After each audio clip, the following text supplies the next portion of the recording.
Hello everyone, स्वागत है आपका आपके इस चैनल एग्री वाला बाय आयरेंस में। आज हम डिस्कस करने वाले हैं जो एग्रीकल्चर का सिलेबस में है उसके पहले पोर्शन मीट्रोलॉजी बारे में। मीट्रोलॉजी मतलब मौसम विज्ञान। यहाँ मीट्रोलॉजी आपको इस बात को ध्यान रखना है कि जिस चीज़ के पीछे कोई भी नाम है उसके पीछे अगर लॉजी शब्द आ रहा है, क्या लॉजी शब्द, तो उसका मतलब आपको समझ आना है कि वो ग्रीक वर्ड से लिया गया। किससे? ग्रीक वर्ड से। जिसके भी मतलब पीछे कोई भी वर्ड है अगर उसके पीछे लॉजी शब्द जुड़ा है तो किससे लिया गया है? ग्रीक से। ग्रीक वर्ड से डिराइव है, ग्रीक वर्ड से डिराइव है, ठीक। और जिसके आगे कल्चरा जुड़ा है, क्या जुड़ा है? कल्चर। कल्चर मीन्स एग्रीकल्चर, ठीक। एग्रीकल्चर, सिल्वीकल्चर, एपीकल्चर, ठीक। वो किससे डिराइव है? वो जो है ना लैटिन वर्ड से डिराइव है। तो आपको ये ध्यान देना है कि जो भी वर्ड है अगर उसके अंतिम में लॉजी आ रहा है तो ग्रीक का वर्ड है, ठीक। और जिसके वर्ड में अंतिम में कल्चर आ रहा है वो किससे? लैटिन से डिराइव्ड है, ठीक। तो आपको ये ध्यान देना है कि जिसके अंत में कल्चर आ रहा है उसको लैटिन, ठीक। सिंपली आपको नोट डाउन करते जाना है जो भी मैं बता रहा हूँ। और ये ICAR CUT के सिलेबस के लिए एनफ है जो मैं पढ़ा रहा हूँ, तो आपको पूरा बढ़िया से ध्यान देकर पढ़ना है, ठीक।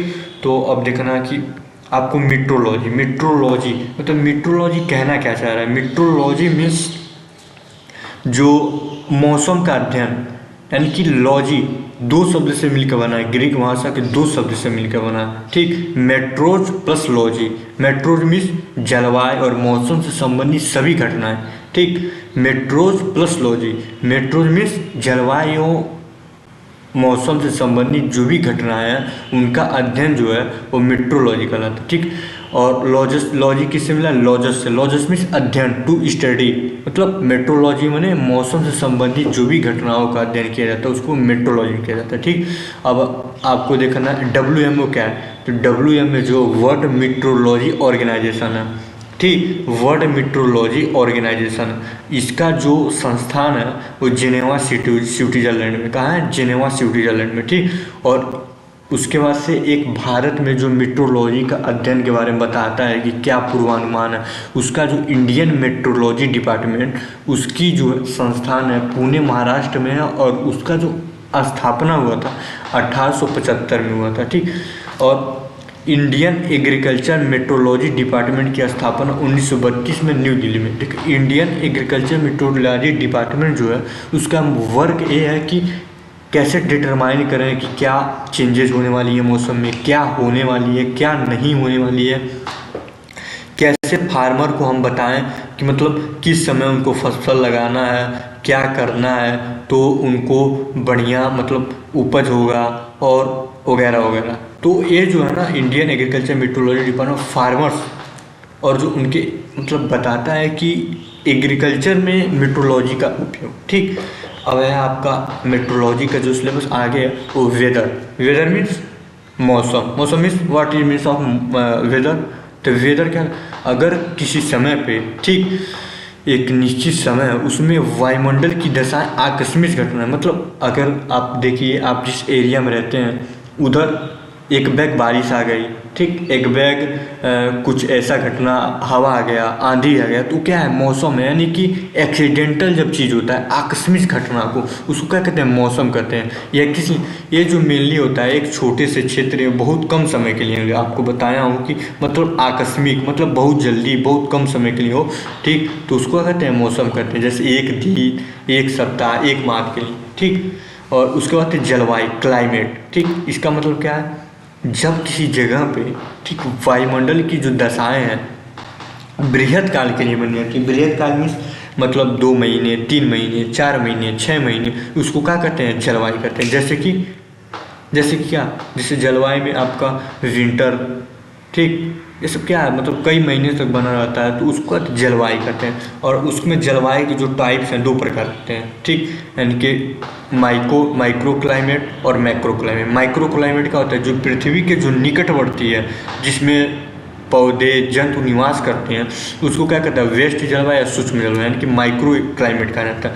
और समिष्ट जलवायु यानी कि मैक्रो क्लाइमेट उसकी कहा जाता है कि जहाँ से लोग नहीं रहते हैं, कोई भी जंतु जानवर नहीं रहता है, ठीक, वो उसके ऊपर का जो अध्ययन होता है वो मैक्रो क्लाइमेट कहलाता है। तो मैक्रो क्लाइमेट जो होती है माइक्रो क्लाइमेट यानी कि वेस्ट जलवायु के ऊपर से होती है, ठीक, समझिए। अब होती है वायुमंडल।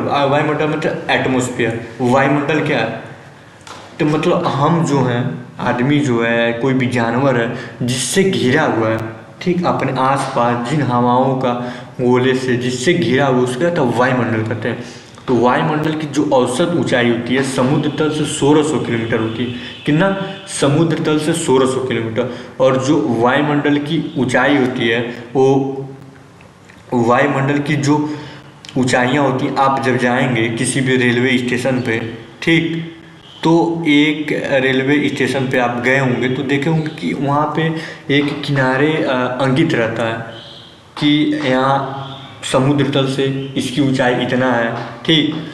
तो वो जो है ना उसको अल्टीट्यूड कहते हैं। तो किसी भी आप स्टेशन पे जाएंगे तो अंकित रहता है, ठीक, अल्टीट्यूड कहते हैं। अब क्या कहता है, वर्टिकल टेम्परेचर ग्रेडियंट के आधार पर, मतलब कि उधर तापमान, मतलब ऊपर से नीचे तक, अगर नीचे से हम ऊपर जाते हैं, पृथ्वी से अगर अंतरिक्ष की ओर जाते हैं तो जो तापमान में चेंज आता है किलोमीटर के हिसाब से, रेडियस के हिसाब से, दूरी के हिसाब से जो तापमान में चेंज आता है उसको क्या कहते हैं, उधर तापमान में भिन्नता है। मतलब जितना ऊपर वर्टिकल जाते हैं उसके अनुसार जो तापमान में भिन्नताएं आती हैं उसके हिसाब से 4 वर्गों में, ठीक, मेनली बांटा गया है वायुमंडल को। पहला ट्रोपोस्फीयर, क्षोभ मंडल। क्षोभ मंडल क्या है, क्षोभ मंडल की जो ऊंचाई है, क्षोभ मंडल ट्रोपोस्फीयर, ठीक। ट्रोपोस्फीयर मतलब ये कहना चाह रहा है कि जिसमें जीव जंतु ये जो होते हैं वो निवास करते हैं। उसका होती है समुद्र तल से जो इसकी ऊंचाई होती है 8 से 8 किलोमीटर जो होती है ध्रुव पे, और 18 किलोमीटर किस पे, विषुवत रेखा। अब ध्रुव और विषुवत रेखा आप जानते हैं, आप कमेंट में इसको बताइएगा ध्रुव और विषुवत रेखा क्या होता है, ठीक। उसके बाद होती है कि ये जो क्षोभ मंडल है ना उसमें जितना पर किलोमीटर के हिसाब से हम जाएंगे उसमें 6.5 डिग्री सेंटीग्रेड का तापमान में क्या होती है, गिरावट आती है। उसको क्या कहते हैं, उसको जो कहते हैं लैप्स रेट कहते हैं। क्या कहते हैं, लैप्स रेट, ताप हास्य दर कहते हैं, लैप्स रेट कहते हैं। क्या कहते हैं, लैप्स रेट, ताप हास्य, क्या कहते हैं, लैप्स रेट, ताप हास्य। आप बार बार रिवाइज कीजिए, ठीक। और जो भी हम आपको बताएं कि जहाँ जीव निवास करते हैं वही ना कोई भी नेचुरल या जो भी कोई भी प्रकार की आपदाएं आती हैं तो वहीं आएंगी। तो इसलिए कहते हैं मौसम संबंधी जो भी घटनाएं होती हैं वो यहीं पे घटित होती हैं। कहाँ पे, क्षोभ मंडल में, ठीक। और उसके बाद होता है स्ट्राटोस्फीयर। स्ट्राटोस्फीयर में समताप मंडल की जो होती है 18 से 50 किलोमीटर ऊंचाई होती है, ठीक। ऊंचाई के साथ इसमें जो होती है तापमान में जो होती है जितने दूरी पे, क्षोभ मंडल में जैसा था कि आप जाएंगे पर किलोमीटर के हिसाब से 6.5 डिग्री सेंटीग्रेड तापमान गिरेगा, लेकिन समताप मंडल में पर किलोमीटर के हिसाब से तापमान क्या होता है, इंक्रीज होता जाता है, ठीक। तो ये जो समताप मंडल है उसकी औसत ऊंचाई 18 से 50 किलोमीटर, और इसमें जो ऊंचाई के साथ तापमान में वृद्धि होता रहता है, इसलिए इसको क्या कहते हैं, सबसे गर्म मंडल कहते हैं। इसकी निचली सतह जो 20 से 30 किलोमीटर का जो लेयर होता है उसमें जो होती ओजोन आप जानते हैं, ओजोन, ठीक। केमिस्ट्री में हम आपको इसका स्ट्रक्चर पढ़ाया जाएगा, ठीक। ओजोन जो होता है ना वो जो अंतरिक्ष से अल्ट्रावायलेट रेडिएशन वगैरह वगैरह जो भी आती हैं हानिकारक किरणें उनको रोकने का काम करता है। क्या करता है, रोकने का काम करता है, ठीक। और आप इस समय जो है ना ओजोन का क्षय हो रहा है। छः मीन्स ये कि उसका एक तरह से खराब हो रहा है, एक तरह से कह सकते हैं कि उसका अत्यधिक हम लोग जो प्रदूषण कर रहे हैं उसकी वजह से उसको हानि पहुंच रहा है ओजोन लेयर, ठीक। वो जो मेनली हानि होता है ओजोन लेयर का उसका CFC क्या है, CFC जो होते हैं क्लोरोफ्लोरोकार्बन, ठीक। तो जो उसका मेनली हानि हो रहा है वो क्लोरोफ्लोरोकार्बन होता है, और क्लोरोफ्लोरोकार्बन जो होते हैं सबसे ज़्यादा जो निकलता है फ्रीज से निकलता है। लेकिन इस समय जो फ्रीज आ रही हैं उसमें जो है वो लगभग नहीं है निकल रहा है क्लोरोफ्लोरोकार्बन, लेकिन AC से बहुत निकलता है। तो इसी से जो होता है मेनली क्या होता है, ओजोन लेयर को क्षय पड़ता है। यहाँ पर लिखा भी है कि क्लोरोफ्लोरोकार्बन से होता है, ठीक। उसके बाद मध्य मंडल मीजोस्फीयर। मीजोस्फीयर 50 से 80 किलोमीटर होता है। उसके बाद थर्मोस्फीयर या एक्सोस्फीयर। एक्सोस्फीयर की औसत ऊंचाई जो होती है 80 से 1600 किलोमीटर होती है। इसे आयन मंडल भी कहते हैं, जिसमें लंबी दूरी की रेडियो तरंगों का गमन होता है, ठीक। रेडियो तरंग मतलब समझ रहे हैं, जो तरंग जो दूर दूर तक जाती हैं, जिसमें लंबी लंबी किरणें होती हैं, मतलब लंबी दूरी की, वो क्या होती है, उसमें पाई जाती है। किसमें, थर्मोस्फीयर एक्सोस्फीयर सबसे गर्म होता है। थर्मोस्फीयर सबसे गर्म होता है, इसलिए कहते हैं थर्मो, ठीक। वायुमंडल, मृदा, गैसीय संघटन। मृदा में क्या क्या होता है, मृदा जो है ना, उसमें कई, मृदा जो है एक तरह से क्या है, मिक्सचर है, हेट्रोजीनियस मिक्सचर है, ठीक। एक तरह से मिक्सचर है कि उसमें अनेक प्रकार की गैस, माइक्रो ऑर्गन, और मृदा को जो होती है ना, एक लिविंग बॉडी कहा जाता है। लिविंग बॉडी मतलब जिंदा शरीर, लिविंग बॉडी कहा जाता है, क्योंकि उसमें बहुत सारे माइक्रो ऑर्गेनिज्म, ठीक, माइक्रो ऑर्गेनिज्म और विभिन्न प्रकार की गैस और इंसेक्ट आदि रहते हैं, तो इसलिए क्या कहता है, उसको माइक्रो ऑर्गेनिज्म कहा जाता है, ठीक। तो सबसे ज़्यादा जो मृदा में पाया जाता है वो नाइट्रोजन पाया जाता है 79.2%, ऑक्सीजन 20.6% और आर्गन जो होता है इसको मेनली आप याद रखिएगा, क्योंकि यहाँ से क्वेश्चन बन सकता है कि कौन जो होता है निम्न में से एब्सेंट रहता है मृदा में, तो क्या होता है, आर्गन एब्सेंट रहता है, ठीक। ये आप लोग पीपीएम का मतलब समझ रहे हैं, पीपीएम माने पार्ट्स पर मिलियन, ठीक। पीपीएम मीन्स पार्ट्स पर मिलियन, पीपीएम मीन्स पार्ट्स पर मिलियन, ठीक। अब देखिए आपको बताना है कि यहाँ पर तापमान ज्ञात करने की इकाइयाँ हैं, ठीक। दिया है सेल्सियस, दिया है फ़ारेनहाइट, दिया है केल्विन, दिया है, ठीक। तो आपको बताना, सेल्सियस पूछता है क्वेश्चन, सेल्सियस और फ़ारेनहाइट में क्या, सेल्सियस और फ़ारेनहाइट में आपस में क्या रिलेशन, ठीक। तो उसके लिए सेल्सियस और फ़ारेनहाइट में रिलेशन डालने के लिए, सेल्सियस और फ़ारेनहाइट में रिलेशन जानने के लिए आपको मैं बताता हूँ कि सेल्सियस और फ़ारेनहाइट में रिलेशन अगर पूछे तो इसके लिए मेन जो होती है फार्मूला होती है C/5 इजिकल टू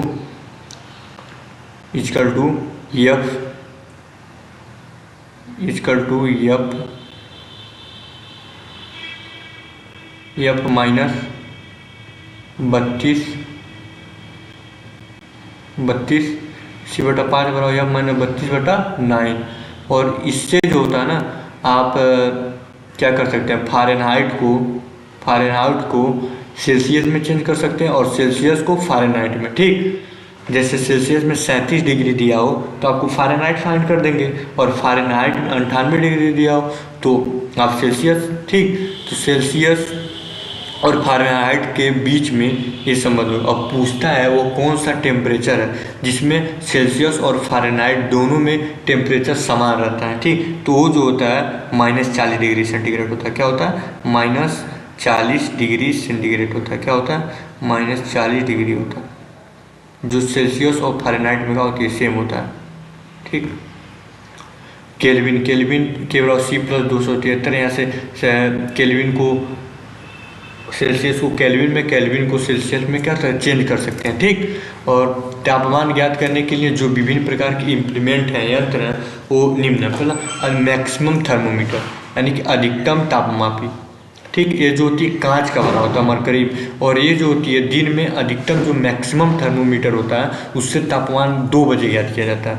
2 बजे ज्ञात किया जाता है, किस, कब, अधिकतम तापमापी के द्वारा, जो जिसमें कि ट्यूब में मरकरी भरा होता है उसके द्वारा 2 बजे तापमान फाइंड आउट किया जाता है, ठीक। उसके बाद से आप लोग पढ़ लीजिएगा न्यूनतम तापमापी क्या है, मृदा तापमापी। मृदा तापमापी थोड़ा सा इंपॉर्टेंट है, क्योंकि ये जो होता है सॉयल के टेम्परेचर को आइडेंटिफाई करने के लिए यूज किया जाता है, ठीक है। यह जो होता है मरकरी से भरी एक कांच का ट्यूब होता है, ठीक। हाँ, और इंफ्रारेड थर्मामीटर का उपयोग उस जगह पर किया जाता है कि जहाँ का पौधों की पत्तियों का बिना विदाउट टच अगर टेम्परेचर फाइंड आउट करना होता है तो वहाँ पे इंफ्रारेड थर्मामीटर का यूज किया जाता है, ठीक। अब पूछ सकते हैं, यहाँ क्वेश्चन बनता है, यहाँ इम्पोर्टेंट है, आपके बता दूं कि यहाँ जो होता है इम्पोर्टेंट है। पूछ सकता है कि खरीफ की फसलों के लिए औसत तापमान क्या चाहिए, ठीक, इष्टतम तापमान क्या चाहिए, जो मतलब जिसमें वो ग्रो कर सकते हैं, 31 से 37 डिग्री चाहिए, और जो रबी होती है उसमें 25 से 30 डिग्री चाहिए, ठीक। अब एक बात और आपको ध्यान देना है कि जो रबी की फसलें होती हैं और लॉन्ग डे प्लांट होती हैं, क्या होती हैं, लॉन्ग डे प्लांट होती हैं, यानी कि उनको धूप ज़्यादा चाहिए, लॉन्ग डे प्लांट होती हैं, क्या होती हैं, लॉन्ग डे प्लांट होती हैं, क्या होती हैं, लॉन्ग डे प्लांट। और जो खरीफ की फसलें होती हैं शॉर्ट डे, शॉर्ट डे क्या होती हैं,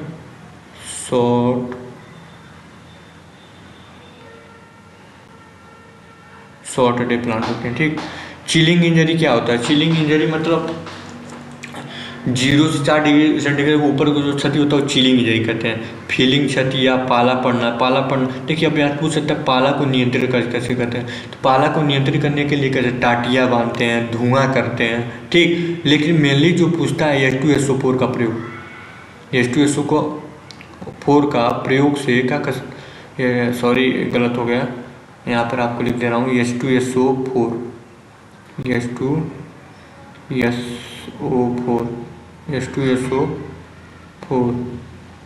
का यूज़ किया जाता है, ठीक। देखिए यहाँ पर लिखा है 0.1% गंधक H2SO4 के का छिड़काव करना चाहिए, ठीक। सौर विकिरण यानी कि सोलर रेडिएशन क्या है, ठीक, यानी कि जो सूर्य है ना उससे जो तरंग आती है वो चुंबकीय तरंग के रूप में पृथ्वी पे आती है, ठीक।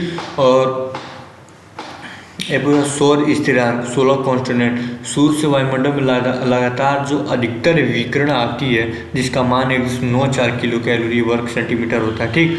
बर्फ का सबसे अधिक परावर्तन क्या होता है, एल्बिडो है, जिसमें 75 to 95% जो होती है परावर्तन होता है एल्बिडो में। अब ये सकता है फोटोसिंथेटिक एक्टिव रेडिएशन क्या होता है, मतलब जो फोटोसिंथेटिक एक्टिव रेडिएशन यानी कि जो फोटोसिंथेसिस के लिए जितना रेडिएशन सक्रिय होता है उसको फोटोसिंथेटिक एक्टिव रेडिएशन कहते हैं। इसके लिए यहाँ क्वेश्चन बनता है कि कितना तरंग दैर्ध्य चाहिए, तो इसके लिए जो मेन तरंग दैर्ध्य चाहिए 0.4 to 0.74, ये क्या होता है, माइक्रोन होता है। एक माइक्रोन बराबर क्या होता है, तो एक माइक्रोन बराबर 10⁻⁻6 मीटर होता है, क्या होता है, 10⁻⁻6, एक माइक्रोन बराबर 10⁻⁻6, एक माइक्रोन बराबर 10⁻⁻6 मीटर, ठीक। और ये आप लोग पढ़ लीजिएगा, एक बार बराबर कितना होता है, एक बार में कितना मेगा पास्कल होता है, ठीक। और उसके बाद वर्षा रेनफॉल, एक दिन में अगर 2.5 मिलीमीटर से अधिक वर्षा होती है तो उस दिन को वर्षा कहते हैं, रैनी डे कहा जाता है, क्या कहा जाता है, रैनी डे, ठीक। और वर्षा की जो बूंदों का आकार होता है 0.4 to 4 mm होता है, ठीक। फुब्बारा बिंदु का आकार जो होता है लेस देन 0.5 mm होता है, ठीक। लेस देन मतलब 0.5 mm से क्या होती है, कम होता है, ठीक। और पानी का जो बूंद होता है उसमें ठंडी सतह पर एकत्रित होना क्या होता है, ओस कहलाता है, ठीक है। देखिए जो सबसे ज़्यादा वर्षा कराने वाली जो बादल होती हैं वो निम्बो स्ट्रेटस कहलाती हैं, और जो सीरस या केशपुंज या तितरपंखी बादल होती हैं वर्षा रहित बादल होती हैं और अधिक ऊंचाई पर पाई जाती हैं, ठीक है। विश्व में देखिए भारत में सबसे ज़्यादा जो बारिश होती है मासिनराम या कह सकते हैं कि चेरापूंजी में होती है, ठीक। और विश्व में औसत वर्षा की वार्षिक वर्षा जो होती है 1001 mm होती है, और भारत में 1190 होती है। राजस्थान में सबसे कम 575 mm होती है, ठीक। कृत्रिम वर्षा जो होती है गर्म बादलों और ठंडे बादलों, गर्म बादलों में जो प्रयोग किया जाता है NaCl साधारण नंबर का कहते हैं, ठंडे बादलों में जो होती है सिल्वर आयोडाइड का प्रयोग किया जाता है, ठीक। अम्लीय वर्षा वातावरण में सल्फर डाइऑक्साइड एवं O2 के बढ़ने से वर्षा पानी का pH 4.4 से कम हो जाता है, ठीक। वाष्पीकरण ये आप लोग पढ़ लीजिएगा, वाष्पीकरण वाष्पोत्सर्जन क्या है ये भी आप लोग पढ़ लीजिएगा, ठीक। इसको मापने का यंत्र जो होता है लाइसीमीटर या एरोमीटर होता है। अब यहाँ तक आपको पढ़ाती है, और मानसून जो होता है वो आपको अगले लेक्चर में पढ़ाएंगे, ठीक। तो ऐसे ही रेगुलर वीडियो के लिए आप हमारे चैनल से जुड़े रहिए, और ये वीडियो देखने के लिए धन्यवाद, thanks for watching this video. और वीडियो अच्छा लगे तो अपने दोस्त को शेयर कीजिएगा, और कमेंट में ये बताइएगा कि मतलब और क्या, किस पर वीडियो चाहिए, क्या चाहिए, ठीक। और वीडियो को लाइक करना मत भूलिए। Thanks for watching this video. ठीक है।